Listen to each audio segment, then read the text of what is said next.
আজি আকৌ মোলৈ মানুহজনে এটা উপহাৰ দি পঠিয়ালে। উপহাৰটো আছিলে তেওঁৰ ভাগৰ, কিন্তু তেওঁ মোলৈ আকৌ দি পঠিয়ালে।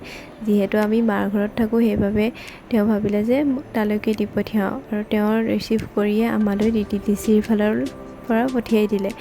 আৰু ভাইটিয়ে আনি তাকে চাই আছে কিনো আহিছে বুলি। মই পিছে গম পাওঁ বাৰু, মোক কৈছিলে তেওঁ, যিহেতু তেওঁ আম্বানী ফেমিলিয়ে এজন মেম্বাৰ হিচাপে কাম কৰি আহিছে। আৰু দুদিনমানৰ আগতে আম্বানী ফেমিলিত এখন হৈ গৈছিলে বিয়া, আৰু আপোনালোকে হয়তো জানেই, অনন্ত আৰু ৰাধিকাৰ বিয়াৰ। সেয়াই মিঠাই টোপোলা দি পঠিয়াইছিলে, আৰু মানুহজনে নলৈ মোলৈ দি পঠিয়ালে। আৰু ইয়াত আছিলে 1 কেজি মিঠাই হালধিৰামৰ, আৰু এটা ৰূপৰ কইনছ 15 গ্ৰামৰ, আৰু 4টা চানা পেকেট। ৰাধিকা আৰু অনন্ত আম্বানীলৈ থাকিল আমাৰ ফালৰ পৰা বহুত শুভকামনা। আৰু যিসকলে মোৰ চেনেলটো চাই আছে, প্লিজ লাইক এটা আৰু ছাবস্ক্ৰাইব কৰি দিব, যাতে মই আগলৈ ভিডিঅ'বোৰ দিব পাৰোঁ।